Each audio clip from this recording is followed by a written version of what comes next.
This It's conference will now be recorded. Yeah. and I've I listened. had Actually, I your. jumped on. I listened to a couple of podcasts that you had done Yeah. earlier. Well, I'm sorry Just you had kind to of go get a through that. feel. What's that? Say again. I'm sorry you had to go through that. I found it fascinating. In fact, I think one of the attendees, I don't see him on yet. I want to say Dennis Hurst, but it was talking about the real estate, the Yeah. workspaces. I'm actually coming to you from from the South Tower of the Grand downtown, and I know at one point you guys were talking about the new workspaces real estate section right on Kettner Avenue, Yep. uh, which is amazing. Every time I walk by that, it's like the visual of it is just fascinating to me. So yeah, I know one of the topics that you guys talked about was uh, this Little Italy downtown space as sort of a bustling new area for real estate for tech, which I couldn't agree more. I am in my little bubble here and loving it. I can't complain. We do see some. There's a little bit of hyperbole about tech downtown, right? So there's always been tech downtown. ESET's downtown. There's a bunch of other companies. Um, but I guess this idea that it's going to eclipse some of the other centers is just not realistic, right? It's still going to be Sorrento Valley, East and West, Kearney Mesa, Palomar Airport Road, right? I mean, those are still going to be the tech hubs. Um, what one of the challenges with downtown is education for school age children. It's Mm, just not a very good school system, and these are highly educated people, right? We have a more mature workforce because there's so much R&D in the region. We do have those, you know, uh, uh, stereotypical young software workers, but there's also just a lot of R&D workers, and a lot of them are having kids, and you live and work downtown, and that makes it really challenging. agreed. I have to agree with you there. I can't deny that. We track the tech workers where they live and where they work to advise our governments on mobility, where they should put transit and other things. And geez, there's a direct correlation between, say, Poway School District tech workers and where they live and where they work. Mm. Interesting. Yeah. I just know, I mean, I've lived downtown for longer than I anticipated. I would say about 15 years now, and I can't imagine living anywhere else. But that's me being self-employed. And what I do with assessments is, as long as I have an internet connection, I can do it anywhere. Even before COVID hit, most of my clients are actually international. So I'm used to keeping, kind of weird hours. So what I love about downtown is just the ability. I've always been about walking to food and fun, and downtown certainly provides that. I used to live in the heart of the gas lamp, and I've since moved a little further towards the water, more in that Marina, the Columbia District area. So I can see ESET right there. I am literally just right across the street from that Kettner, that new workspaces area My as fav well. Great. my favorite place to go is the Little Italy Farmers Market. Yes, on Saturday. They have it twice too, Saturday mornings and Wednesdays too. I love that as well. Yeah, I actually, yeah. Saturdays I can't make it only because I'm teaching.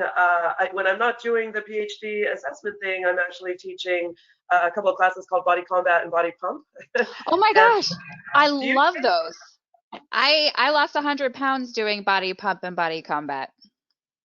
you would be maybe the third person that I've heard, like as far as transformational change It from was these huge. classes. I love to hear that, and that's amazing and not super surprising because it is, they're intense formats, and when you They find really something are. that you love, that you stick with it. Oh So yeah, that is phenomenal. I've been yeah. doing that. I've been teaching classes as long as I've had the PhD. So just between us, Wow. I started That when I was 5, but been teaching classes and doing assessments for over 21 years now. wow. So That's For amazing. people just joining on, we're just making some small talk. We're going to start in just a couple of minutes here, probably somewhere between 10:03 and 10:05, just to let some of the stragglers jump on. So we're just making some small talk before we start. When Jennifer gets going, if you can mute your microphone, that would be great. But feel free to, if you do have a question, feel free to digitally raise your hand, and we'll try to Now, answer this your isn't a question. webinar, so can you do that in this isn't a webinar function, Sarah? Yeah, you should be able. You should be able to. Oh, I guess you can't click a No, this is hand. just a regular meeting room, not the one we use for webinars. Okay, no, it's not that. They're in a different in the Teams meeting format, you can raise your hand. I'm here to help field questions. If anybody has questions, feel free to put them in the chat bubble. I'm here lurking in the background to help answer questions. If you have technology issues, feel free to reach out. This is a more informal setting than a webinar, so I hope that you will find this to be more engaging and will allow Jennifer to speak with you directly if you have a question towards the end of her presentation. We really thank you for joining us, and I'm going to turn it over to Kevin Carroll. All right, and I'm going to wait. I'm going to try to wait till at least 10:04 to get going. I know some folks just jumped on. We're not going to penalize people for coming on time, but I think 10:04 would be a good time for us to start. And I'm recognizing Neela has joined. Sarah, Neela has actually taken my classes, body pump and body combat too. So hello, Neela.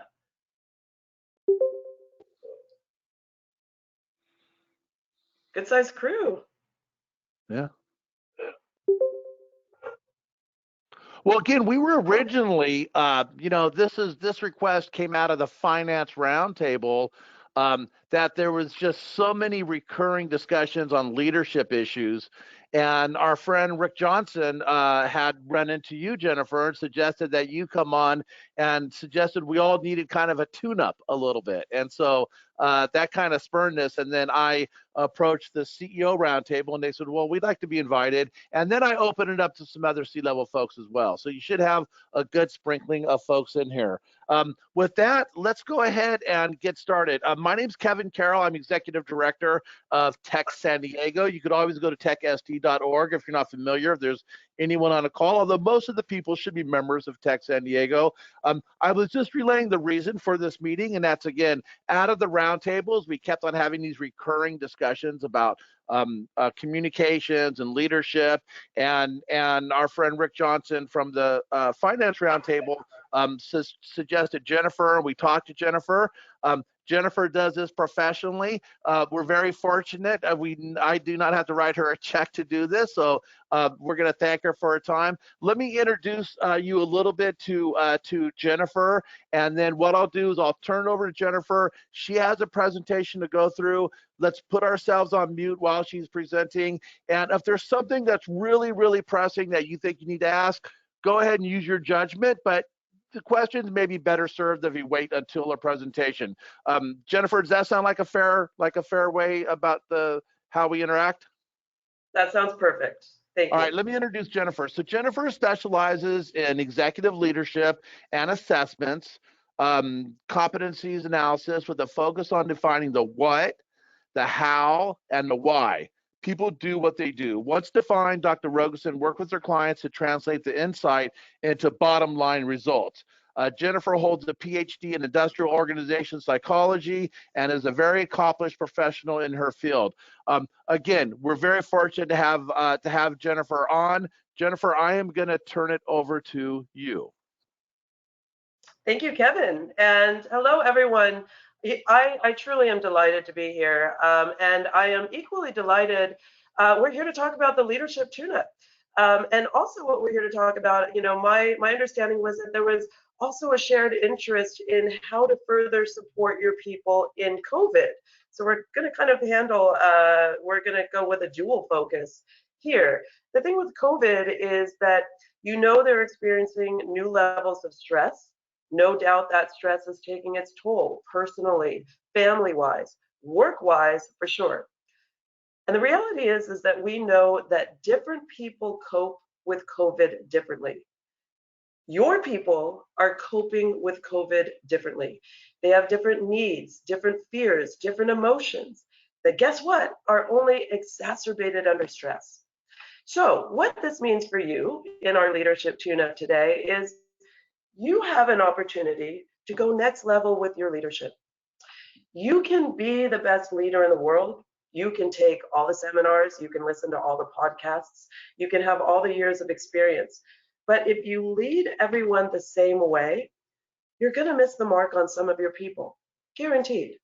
It's just a matter of who and how many.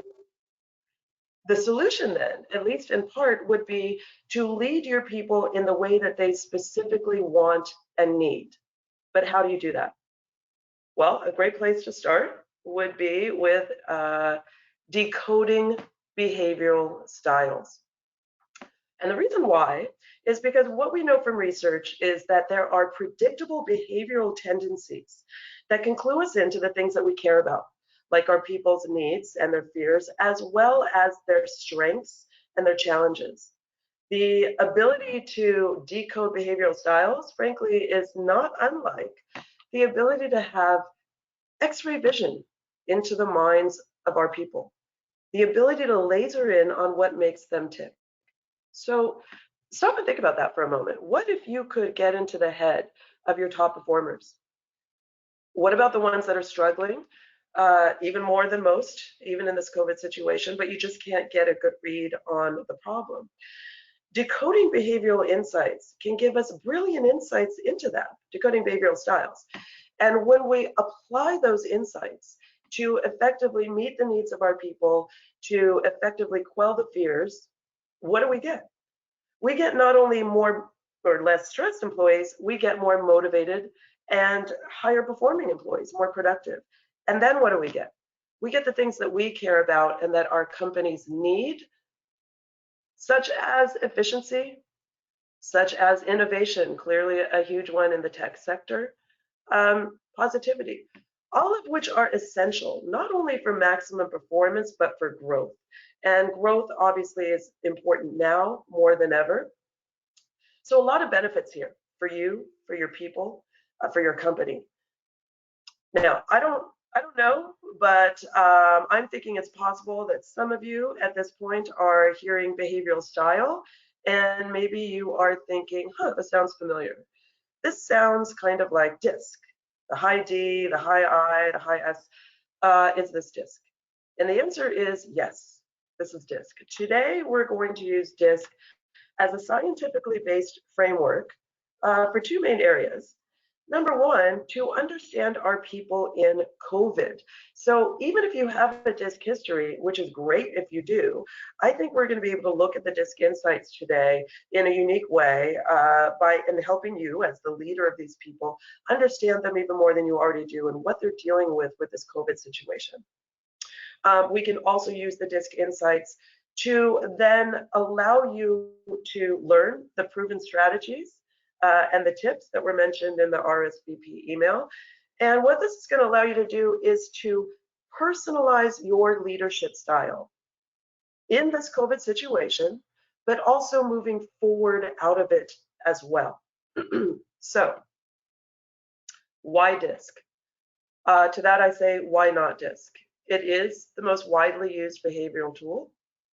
It is backed by research, 30 years no less. And when you have that kind of research, it can give us the kind of confidence in knowing that it's a solid predictor of future behavior. And also, when it's not being referred to as an X-ray of the mind, it's also been referred to as the operator's manual for employees.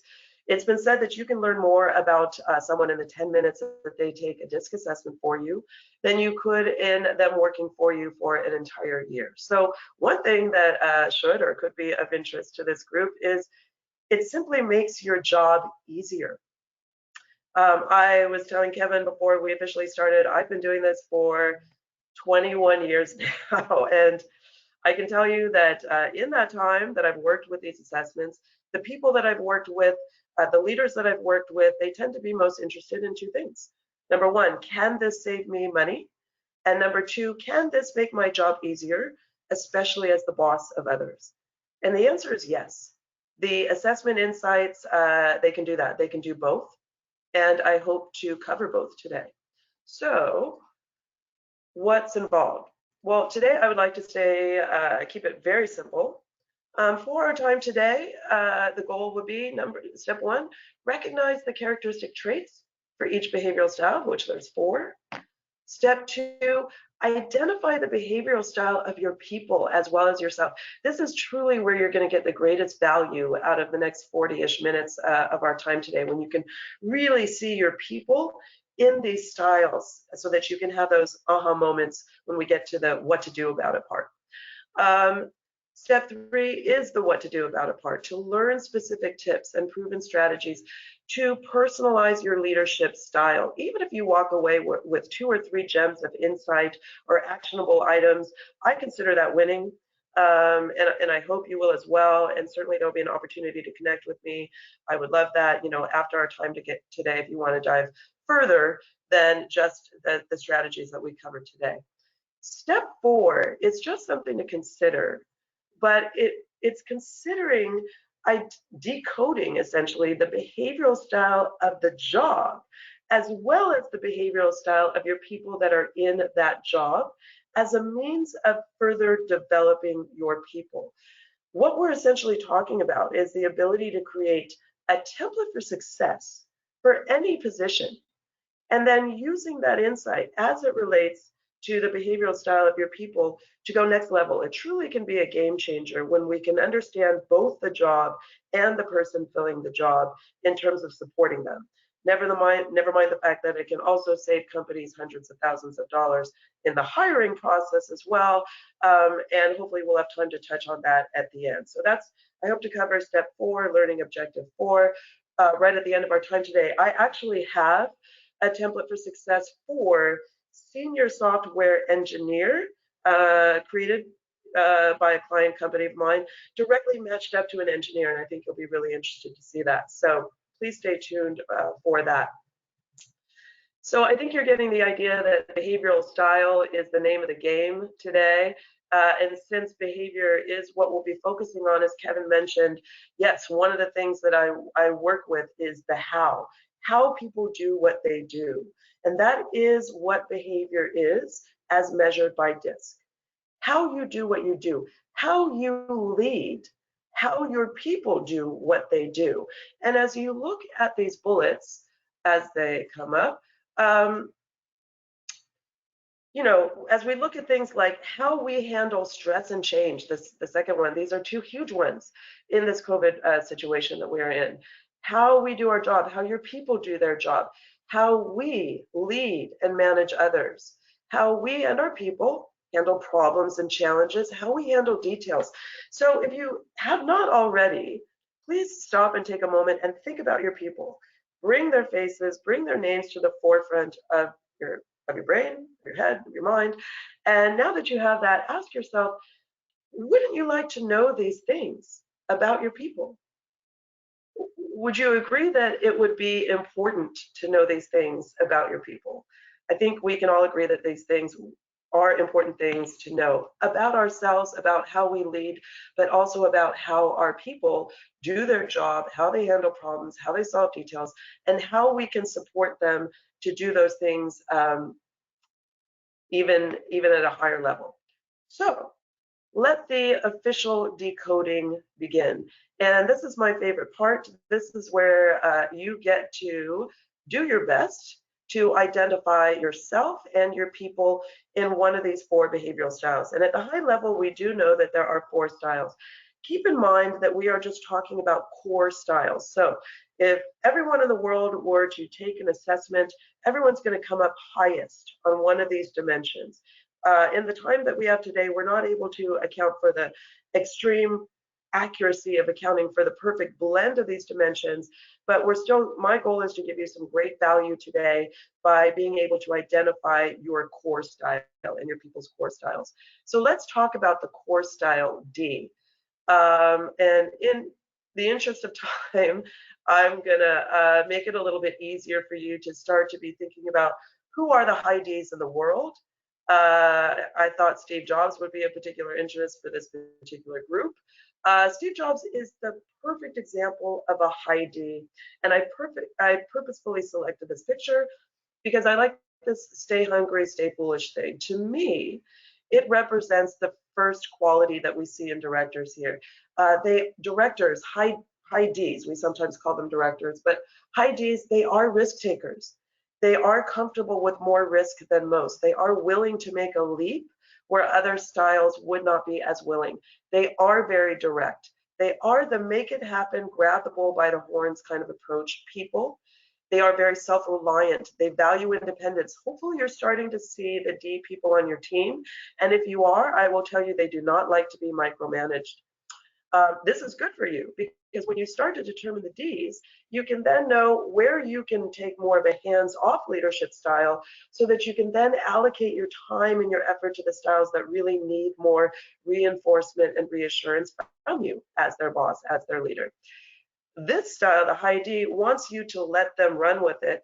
And as long as they deliver the results, then they are allowed to take charge. And we'll talk about that a little bit more. They are very decisive. They have a good sense of urgency. Does this sound familiar in your people?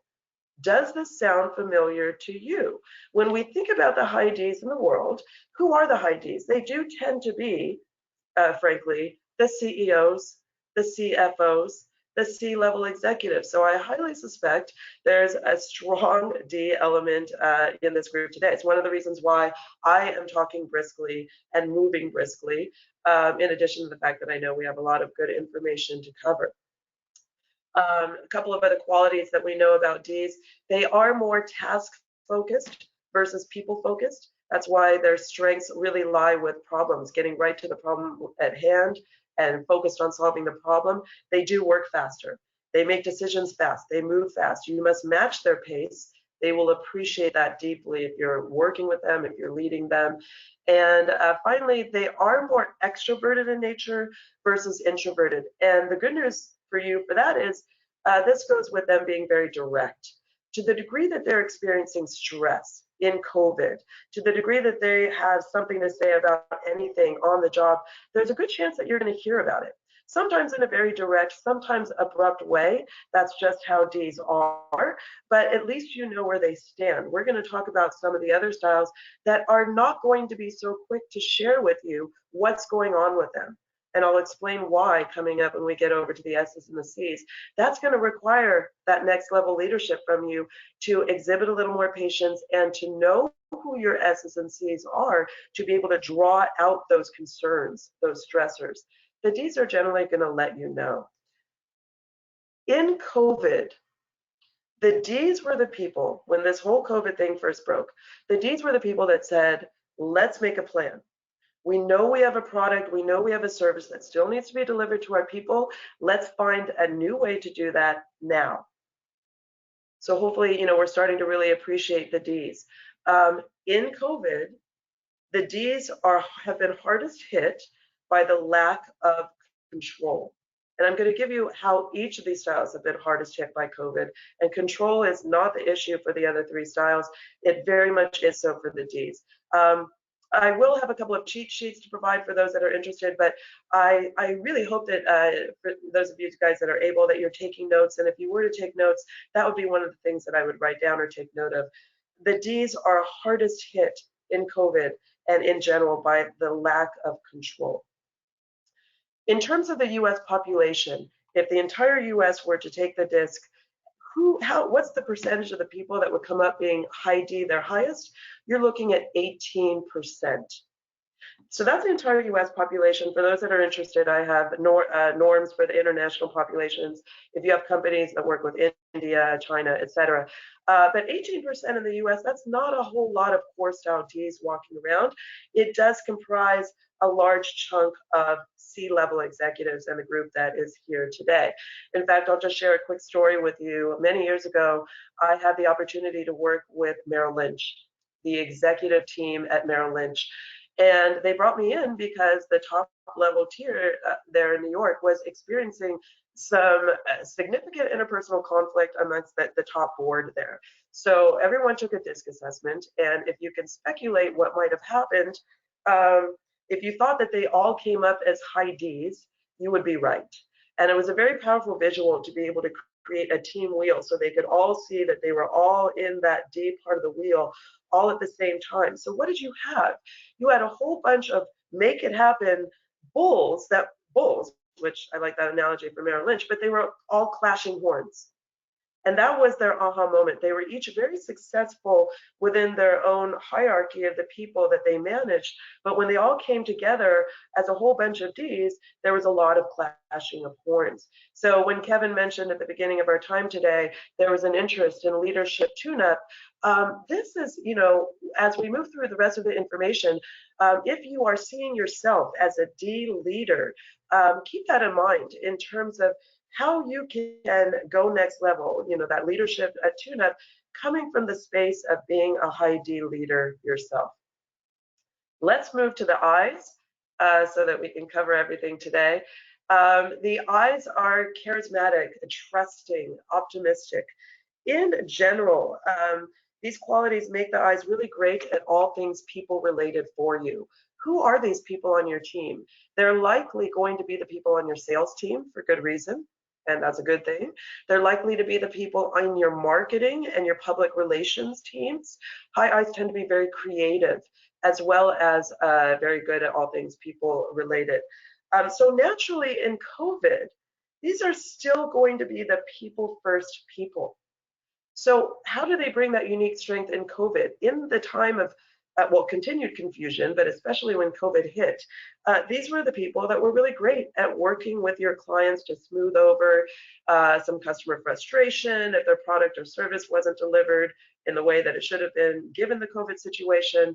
The high I's on your team are also great at looking out for the rest of your team. They are really great to have on your company for boosting morale, for creating the experience. And I'll give you 3 words with regards to high I's and COVID. Zoom happy hour. These are the people that really grabbed onto that early on. These were likely the people that spearheaded that initiative. And hopefully you're thinking about high I's on your team. And that's one thing to consider to the degree that your company is doing Zoom Happy or something similar. If that's not a high I on your team or in your company that's already organizing that, consider them as very strong candidates to be very good at doing that, or encouraging them and complimenting them on their having been doing that throughout this pandemic.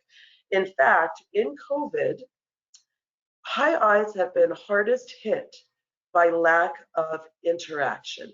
So now we're starting to see the differences between the I's and the D's. And I'm seeing some heads nodding, so I'm sure it's resonating. Yes, the I's care less about control. They have been hardest hit by the isolation. That's why they grabbed onto the Zoom happy hours. They need that interaction however they're going to get it. Now, I promised I wanted to bring value today, not just in COVID, but moving forward. So when we think about our high I's, we're not just thinking about them making sure that they get their Zoom happy hour time. We're thinking about them making sure that they get that interaction. As the vaccines roll out more, as we're able to return back to more interaction, this is where our high I's thrive moving forward as well. Who are the high I's? I didn't call that up yet. Well, they are the Oprahs. They don't have to be the Oprahs on your team, though. The idea with Oprah, when you get on the really high end of the I, yeah, they are in that charismatic category, right? They can be very inspiring leaders and presenters. They're great podcasters. But you can have a more muted version of an I on your team where they're just really warm and friendly. They make it fun for everyone. And, we talked about where the hardest hit. Just to add a couple more qualities to the mix here, they are more people focused versus task focused of the D. Like the D, they do work at a faster clip. So again, if you are a fast-paced person and you know your high I's, you want to keep the pace not only fast but lively. And finally, they are more extroverted in nature. Now, they are going to let you know how they feel. They are not going to be quite as blunt and abrupt as a D will be. They're going to be a little more expressive about it. If they're stressed, they're going to be even more expressive about it. High I's are very emotional creatures, and that can be a blessing and a curse sometimes. It's never really a curse, but it's the blessing in that this is what makes them so powerful as salespeople and as speakers. But being the emotional creatures that they are, when they feel something that is stress or of concern to them, you're going to hear that too. Again, that's a good thing, especially in this time of stress. you're pretty much going to know how they feel. So we'll talk about what to do about it when we get to that section. But what we've covered up until now, guys, is the two styles of the four that are on the right side of the grid here that are both extroverted in nature, so you're going to know where they stand. They are both very fast paced. So when we think about this notion of one of the most powerful things you can do with people in general, but what your people really appreciate as well, is mirror and match. So when we think about the D's and the I's being fast paced, we can match that. And you can get a lot done that way. And if you are fast paced in terms of your leadership style, stay that way. If you are a high D and or a high I, this is going to be the people that are frankly easiest for you to manage. The styles that we'll talk about coming up next, the S and the C, as a leader, may very well require more adaptation from you, but there's a reason why we have the term behavior modification. Behavior can be modified, and it's well worth it as part of a leadership tune-up to get the S's and the C's on board. And here's the thing, I do work with a number of engineering companies and in the tech sector, as I have over the course of the 21 years, and I can tell you that the standard engineer profile is a high S, high C. So let's take a look at the S's and the C's. We are talking more about the introverted, more slower moving, slower pace styles, but there's a reason, and there's good reason why they are slower in pace. Let's talk about how they are in general first and what they bring to your team. We're seeing some descriptors here. These are the level-headed people that bring the steady, stable force to the team. They are the reliable people. They are the consistent people. They are excellent at follow-up and follow-through. And they don't mind the routine work or what others might be considered routine work, because to them that represents steadiness and security. And that is what the S's are all about, steadiness and security. In COVID, they are hardest hit by the lack of stability and steadiness. So again, we're starting to see the differences.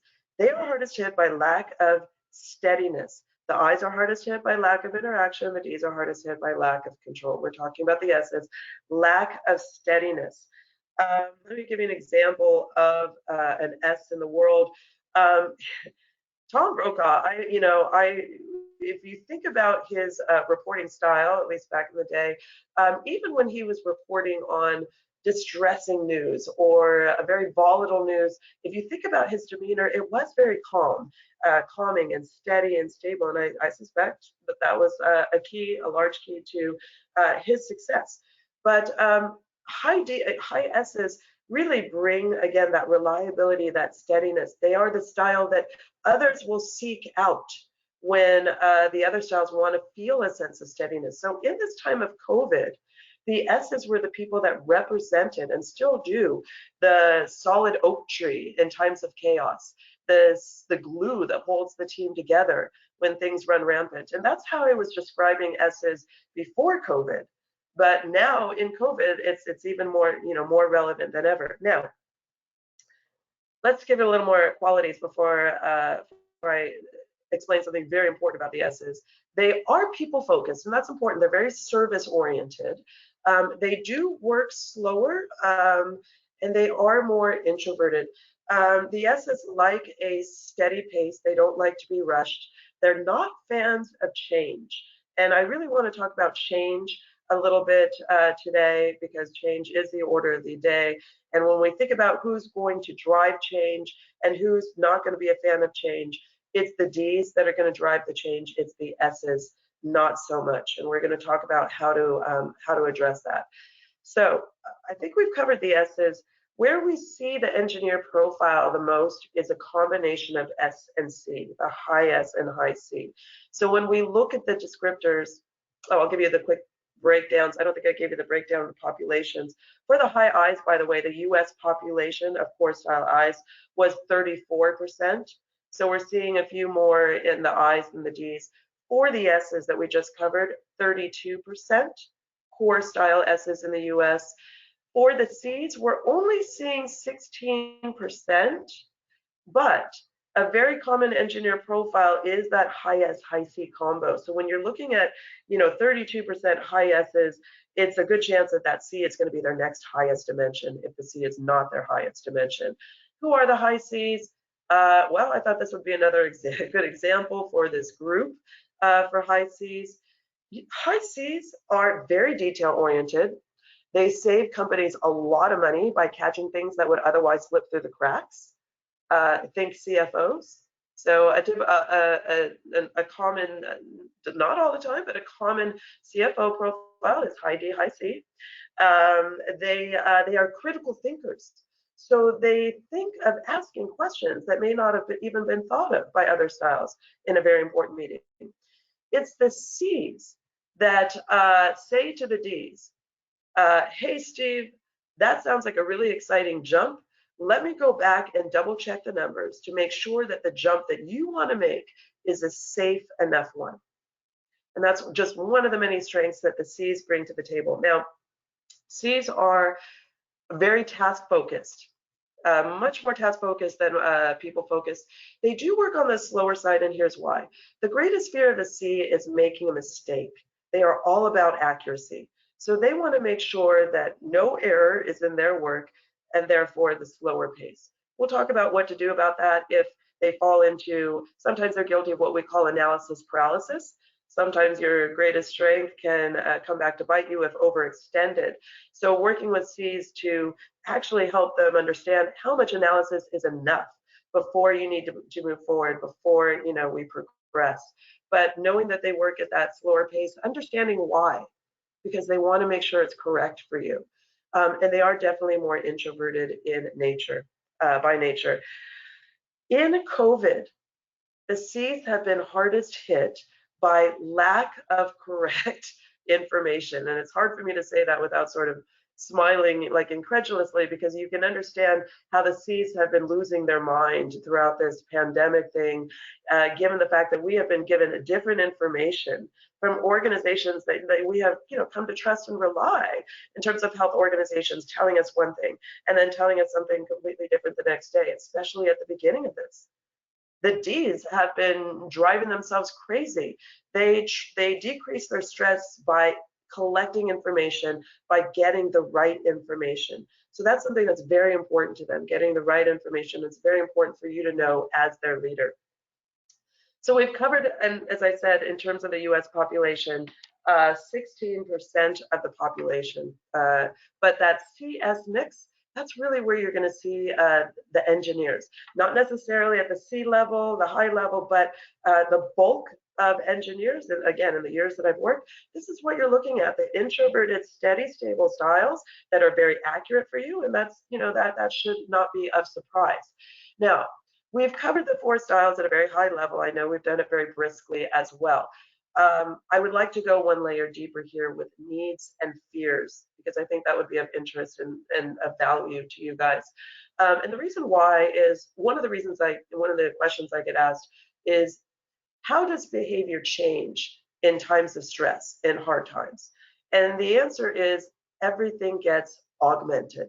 Everything gets exacerbated, as I said earlier. So how do we maintain stability? By getting our needs met. So this next slide, I would like to look at the needs and the fears of each styles in a different way than this grid, so you can start to see really the stark contrasts between your people's needs and fears. And what we're going to do first is we're going to look at the D's needs and fears, and then we'll look at the S's needs and fears on the same slide, because you are the most opposite styles for the people on your team. The D's and the S's could not be more opposite. The I's and the C's could not be more opposite. You have all of these styles on your team. You want all of these styles on the team. For a maximum performing team, each of these styles brings unique and important strengths. Dramatically different in terms of their needs and fears. So let me show you what I mean here. So a lot of information on this slide. We're going to block out the I's and the C's for now. Let's take a look at the D's and focus on, what are they all about? They're all about solving problems. In terms of tasks they prefer challenging tasks. In fact, what do they need?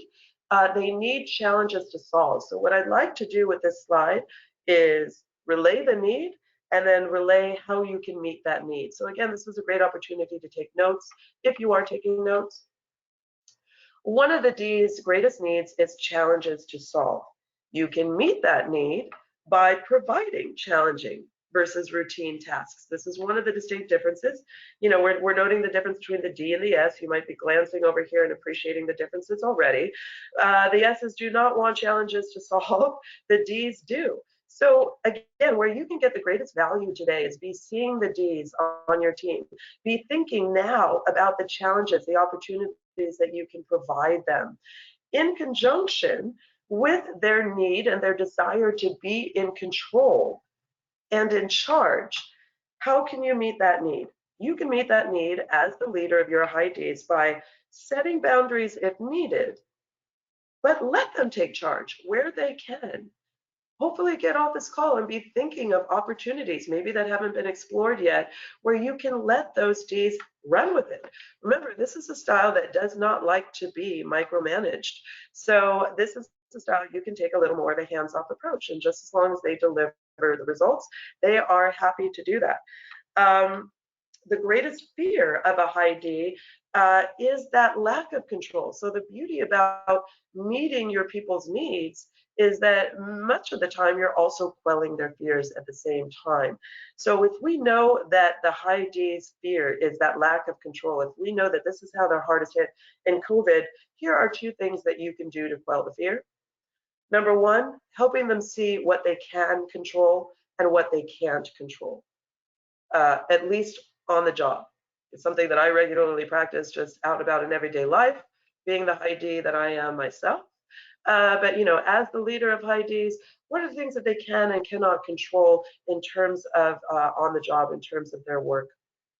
And number two, you can also quell their fear by doing what you're already doing, by meeting their need, by giving them opportunities to control, you know, certain tasks or certain projects. You are by default helping to quell that fear as well. So the needs and fears go hand in hand here. We can see the D's needs and fears, and you know, hopefully I've given you a few what to do about it tips.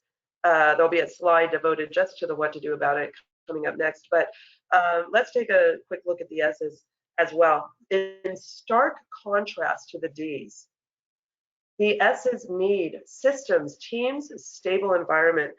You can meet that need by providing steps. And I would write that down, providing steps. Step one, step two, step three, and a leadership style that says to your S's that you're ready and willing to walk them through it. Hey guys, listen, I know I asked you to do it this way, and now I'm asking you to do it this way today, and I know it's a little bit of a change, but listen, we've comprised in this COVID thing, we have come up with a very straightforward 4-step system. Step one's going to look like this. We're not going to go to step two until everyone's comfortable with, you know, with step one. We're going to be there, you know, as your leadership team or as your leader. I'm going to be there every step of the way. I'm going to walk you through this. We're going to get this solid and set as the new system. And I think you're really going to like it that way. Dramatic difference does not resonate with a D, makes all the difference for a high S. The high S's, you know, the whole COVID, we're in this together. That's who the S's are. The S's need to feel like we're in this together. The S's are the ones that look out for others on the team. You know, we recall back that one of the S's qualities is that they are people focused, just in a quieter way. You know, the I's are very people focused in a bigger way, making it fun for everyone, being very lively. The S's are very focused in a more nurturing way, kind of looking out for everyone. And what that can mean is that they take on a lot of stress related to that, and they don't let you know that. And so we're going to talk about that coming up in a moment. But let's take a look at one of their greatest fears, which is sudden change, which represents that change to them is the opposite of stability and security. And that's another really important gem of insight that you as the leader of S's, and it's, I will bet money that you have S's on your team. Right now, S's equate change and sudden change with loss of stability and security. So how can you quell that fear? Two things. The first easy thing to do is to give them as much of a heads up to change as possible. When you yourself are a low S, and I suspect a lot of people, you know, if you were to take the disc, you would probably come up not everyone, but some of you would come up low S, which means that you are very change oriented, which means we don't really think when we say, hey guys, I know I said to do it this way today, but now I'm saying to do it this way. Just make it happen. Nothing stresses S's out more than that. So if we know who our S's are on the team, we can make a conscious effort as the leader of them to say, I know so and so and so and so and so and so are really going to stress out unless they have this heads up. And I know about this change now. Let me give them the heads up that they need now so that they can prepare for it. That's one way to quell the fear. The other really key way to quell the fear, and I think this is where leaders have an aha moment, is helping them see how change will actually ensure them more stability. So what we're talking about is essentially a paradigm shift, looking at change in a completely different way. Right now they view change as the opposite of stability. Reworking that in terms of their perception of change. Hey Bob, I know this is a big change, but the reality is that our competitors have been doing it this new way for a while now. We're just recently learning about this. We need to get up and running quickly. I'm going to help you do that. But once we get up to where our competitors are, we'll know how to exceed that. And that's going to, solidify our mark in the sector even more. You see where I'm going with this. I'm taking something that represents change and turning it into something that represents not only stability for the company, but therefore stability for that person in the job in that company. Okay, yes, thank you for the heads up. So let's press on, and I will pick up the pace. That is my challenge. I am so passionate about this topic because I know the value of the information here, and then I just want to share it all, but I'm going to stick with the high points. I am talking about change here, so very briefly, I want you guys to be able to see a real life example of two people that were on the same team. There was a leader that had to manage different people differently. So put yourself in this leader's shoes. What if you had this person that is a high S? So this is what a DISC report would actually look like. This, probably an engineer, is a high S. We see things reluctant to change unless you can prepare. You can approach it better if you are given time. We see our visual over here. They are reluctant to change. They are not the drivers of change. What if the other person on your team, you may even be the change driver. This person is a high D. They are all about driving change in the graph over to the right. Can you see how dramatically different? Can you see how important adapting your leadership style to meet the needs of these two people is? Knowing what you know now, would you really lead? Would you really manage these two people the same way? I mean, hopefully the answer is no way. This is what I mean when I said at the beginning, if you lead everyone the same way, you're going to miss the mark on some of your people. You would absolutely be missing the mark on one of these people. And knowing where someone is on change, are they going to be reluctant to change with a high S, or are they going to be ready to rock and roll with change with a low S? When you think about who needs to drive change in your company, knowing where someone is on the S alone is worth it. Again, actually considering a real X-ray of the mind by using a real DISC assessment, which, by the way, this seal in the top right corner that's been popping up, the assessments that I use are top in the industry in terms of accuracy and validity. So when we talk about getting an accurate read on someone, especially when we talk about using it for hiring and selection, there is no better tool in terms of accurately measuring what it purports to measure. So we'll take a quick look at the needs and fears of the I's and the C's quickly, and we'll pick up our pace a little bit. The I's, they need that interaction, right? The relationships. You can meet that need, and I have my notes here to pick it up, by providing a lively pace and by sharing their excitement, responding to the expression of their feelings, and organizing the Zoom calls or other activities, providing people-related tasks, anything and all of the above to help meet that need. Now, their greatest fear being left out, their greatest fear is actually rejection. They really crave approval. So you can quell that fear by complimenting them frequently, by acknowledging them in front of others. We forget how powerful positive verbal reinforcement is. As leaders, it's easy, it's free, and it is extremely powerful for the I's. And if you can recognize them in front of others, especially in a group of others that the I's admire and respect, even better. For the C's, we see the dramatic difference. We'll go back up here. For the C's need rules and procedures and data. You can meet that need by providing detail related versus people tasks. Help them set realistic timelines so they don't fall into that analysis paralysis trap. And you can quell that fear of being criticized by providing a pace that allows time to inquire and to double check. Again, their greatest fear is making a mistake. They're all about accuracy. So giving them enough time, within reason, to allow them to do that, and acknowledge them for their thoroughness and correctness. So again, we're starting to see different ways that we can acknowledge our people as well. Now, a lot of this is the what to do about it slide, and a lot of this we already covered in the needs and the fears. So in the interest of time, I want to pick up the pace here. These slides are available to you if you are interested as well. I'm going to check out my notes. So what can you do to manage the Ds beyond what we've already talked about? Focus on the big picture, provide options. High Ds like options, not orders. Set boundaries, but let them take charge. We talked about that. Provide challenging tasks. Acknowledge their results. They need to be acknowledged in terms of results, the way that the other styles need to be acknowledged in different things. Primary drive for the I's, interaction. Provide that lively pace. We talked about these things, which is why I'm picking up the pace here. Acknowledge them in front of others. The S's, easygoing pace to the degree that you can. Show them how your idea minimizes risk or why change can be a good thing. Go with that stepwise approach and that you'll walk them through every step of the way. Acknowledge them for their steady, stable follow through. And finally, for the C's, their primary drive is accuracy. Provide a pace that allows them to be accurate. Acknowledge them for their thoroughness and their correctness. Okay, so we've covered a lot in terms of the what to do about it slide. I do have a cheat sheet, and I forgot to mention that, or I might have, but since we did cover a lot, the small print isn't meant to be seen here.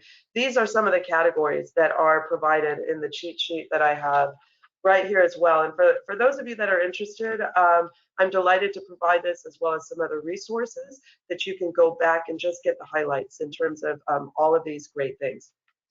What I'd like to do in the last few minutes that we have time today is hit that final objective, which is considering the notion of decoding the behavioral style of the job. I don't need to tell, I know who I'm speaking to here. I could launch into how expensive hiring the wrong person is and how important it is to get it right, but you guys know full well the cost of that. I think what really grabbed me from this data was this: the 75% of all hiring is due to turnover. I was listening to one of Kevin's podcasts, and I know they were talking about, you guys are talking about talent acquisition. Yeah, you got to get the rock stars, but you got to keep them too. You have to retain them. And what I thought was fascinating below the this hiring stat is that behavioral issues and organizational fit were cited as the #1 and #2 reasons for employee turnover. What I want to do very quickly is just show you what we can do to combat that very expensive mistake. This is an example of a very expensive hiring mistake. In the interest of our time, all you need to do is see that this would have been a bad choice. This is a template for success for sales manager. This is a template for success for someone that would be a terrible fit for that. If you're interested in speaking about more about that, I would be delighted to speak to you about that. This is what I wanted to show you that I had mentioned early on. This is an actual template for success for senior software engineering. Small print isn't important. What we do see is a high S, high C. And what we see for Georgia as an engineer, she is also a high S, high C. So this is actually a pretty good fit. If we can imagine as a leader what we can do with this to help support someone on our team after we have created a profile for something like senior software engineer, we can see where Georgia is spot on. We can see where there might be areas for growth. We can see for Georgia how we can develop or be aware of her high I that's missing on the job, but how we can provide her with that interaction. So that was a very, very quick run through of the information that I wanted to share today. get the rockstar talent, keep the rockstar talent, very specific algorithmic matching process that I just showed you. Yes, coaches, I coach international focal point coaches that largely come from your guys' background. They are former CEOs, CFOs, and I'm always surprised that they are not aware of that these tools are available to them. So in the 21 years that I've been working with these tools, we've really just focused on the how today. The next powerful science would be the why in conjunction with the how. Should you like to further explore, there's a number of ways that might be of interest to you to do that. If you would like the style cheat sheet and some other quick resources, happy to provide that. If you wanted to discuss this idea of template for success for any job, happy to speak more about that to you as well. And if you want to consider the DISC motivators for yourself and your team, and I say DISC motivators because looking at the how and the why, as well as the how, can be a game changer. We can talk more about that as well. So I know we've run out of time, which is why I have picked up the pace here. And I wanted to check the time, but certainly if there's any questions now, if anyone has questions, happy to provide clarity or after the fact too, in terms of my contact information is here. I know Sarah maybe could help as well. And I do have some information for you guys already as well. So for anyone that might have a question, I'll take it back to Sarah and Kevin, see if there is any questions. So, Jennifer, first, that was an incredible amount of information in a short amount of time. So thank you very much. I applaud your ability to go through that. We knew it was going to be tough to go through an hour. I know we talked to you before, but you did it. And so congratulations. That was a lot of information. So we're giving you a virtual hand clap. It was, again, a lot of information. I have some questions, but we may go over a couple of minutes on the questions. It won't shut everybody down at 11 o'clock just in case. But I want to defer my questions. I want to see if anybody else has any questions. So if anyone has any questions, turn off your mute and feel free to ask Jennifer. Hey, Jennifer, this is Rick. Have you seen success in doing this for an entire organization? And then actually I've heard people put their DISC profile in front of their cube so that people would understand who they're talking to. Have you seen that successful, or have you seen that, hey, I'm manipulating this person because I know exactly how to manipulate them in the situation? That's a great question. The answer is yes. What we usually do with organizations is we break them up into teams. So generally, I mean, within an organization, it's already within the framework of the team. So each team will complete the assessment. One thing we're able to do with the assessments is create a team report. And what's nice about that is so you can, when you present to each team, you're not necessarily getting at the individual level yet. It allows everyone to be able to see where they fall in the framework of the team. It depends on the level, you know, how big or how small the organization is, but I'll give you an example of, you know, we had an organization that we broke up into 10 teams, and where they just had, you know, their greatest observations and assistance was not necessarily looking at the organization as a whole, but more so within the team, since the team worked so closely together. But it wasn't just at the individual level. Where we did the greatest work was more at the team level. And then in meeting with the CEO was able to look at the 10 different team reports comprising of the whole organization so that they could get a feel of the big picture and then go next level to the degree that they wanted to. But it's looking at the team. Most importantly, it's looking at, you know, the people in the job in the team too, which is why I wanted to at least spend enough time at the end in terms of matching someone up to the job. You know, people really want to do a good job for you. That's actually a huge source of stress.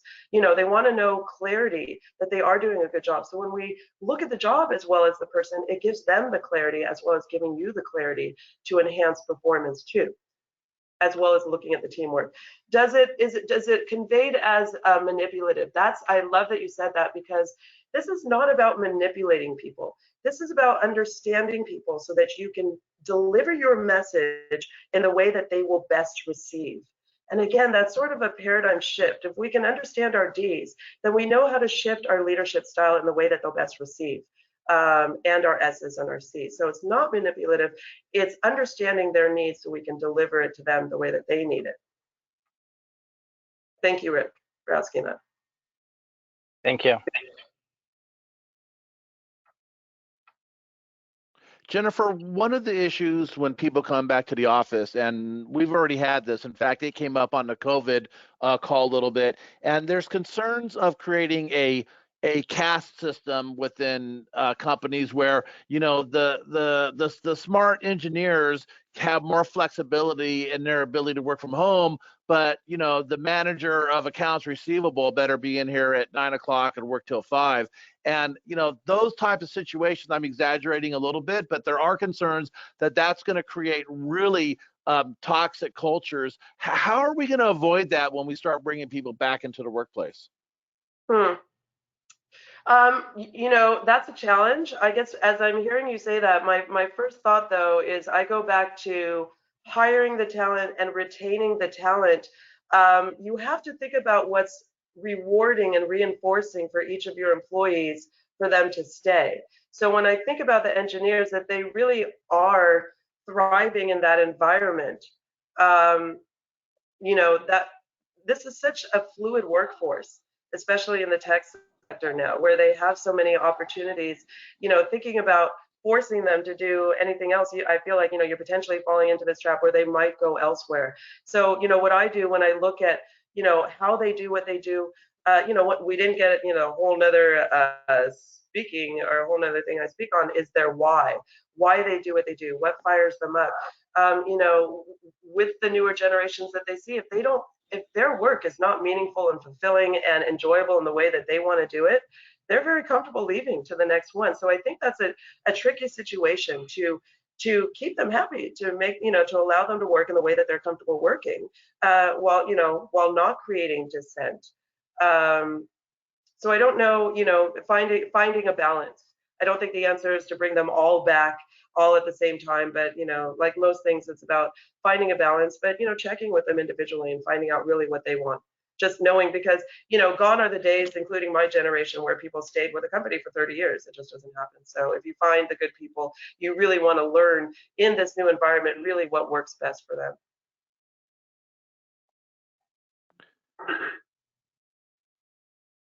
Any other questions? Well, with that, let's be respectful of everyone's time then. Again, Jennifer did this complimentary for us. You know, she's not doing a commercial, but I will do a commercial for her. I know a number of companies that have used her services. So if this stuff you think would be beneficial for either your company or colleagues, you know, please forward them Jennifer's name. She's well known in the community. And as you can tell from this presentation, she certainly knows her stuff. So certainly engage her if there's a situation. Jennifer, again, thank you very much for doing this on behalf of Tech San Diego and our roundtables. Thank you. Thank you so much, Kevin. Thank you. I appreciate it. All right, thanks, guys. Thank you. We'll go ahead and end this.